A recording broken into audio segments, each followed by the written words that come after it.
Assalamualaikum warahmatullahi wabarakatuh. Hello everyone, my name is Resti Dwi Novita with NPM 2441131 from class MNC 24C. And today I'm going to talk about a very important topic in business, the scope of financial management.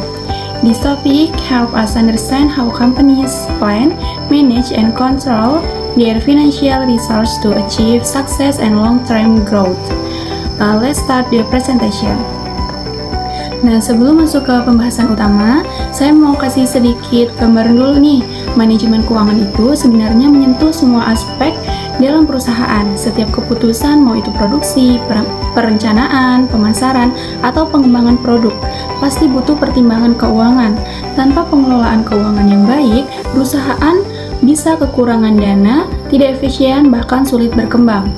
Makanya, peran manajemen keuangan sangat penting sebagai fondasi dalam setiap kegiatan bisnis. Nah, selanjutnya aku mau bahas pengertian manajemen keuangan.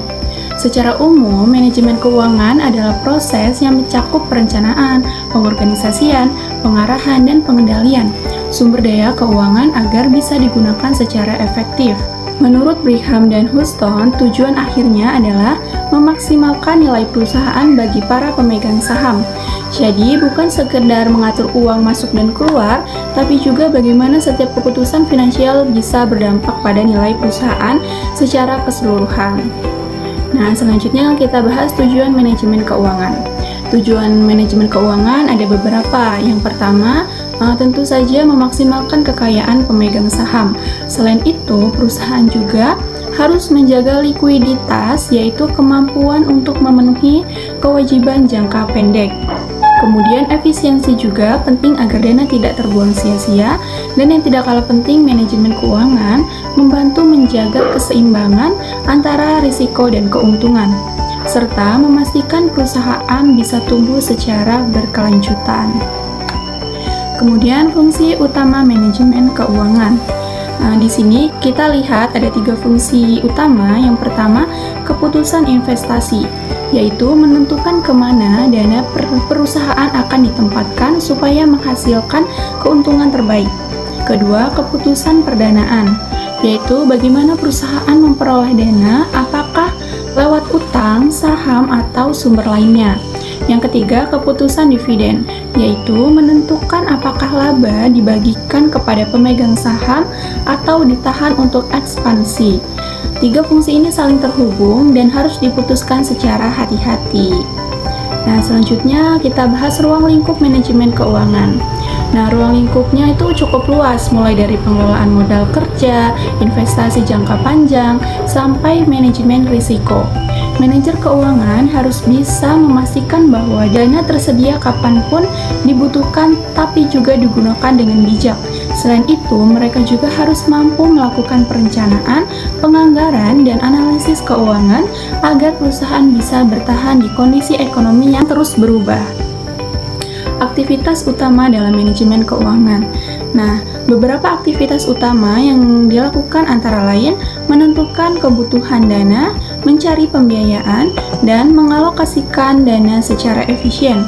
Selain itu, perlu juga ada pengawasan terhadap penggunaan dana agar tidak menyimpang dari rencana. Jadi, manajemen keuangan bukan hanya tentang teori, tapi juga soal bagaimana dana benar-benar dikelola dengan tanggung jawab. Oke, kemudian ada peran manajer keuangan. Nah, peran manajer keuangan sangat krusial, sangat penting. Mereka yang akan menentukan keputusan strategis terkait investasi, pendanaan, dan dividen. Selain itu, manajer keuangan juga harus mampu menganalisis laporan keuangan untuk melihat apakah perusahaan dalam kondisi sehat atau tidak.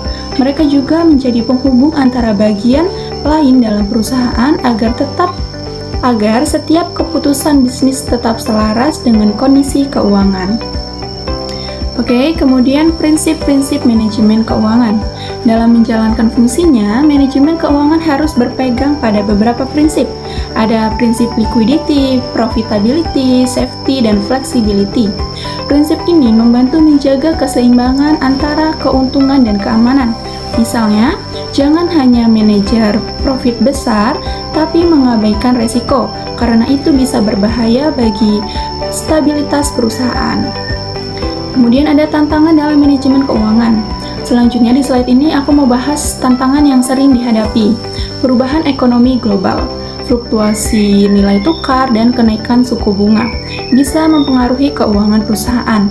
Selain itu, resiko investasi juga meningkat sering ketatnya persaingan. Maka dari itu, manajer keuangan dituntut untuk cepat beradaptasi dan membuat keputusan yang berbasis data dan analisis. Nah, di sini ada contoh penerapan dalam dunia bisnis. Untuk memperjelas, kita lihat contoh penerapan dalam bisnis.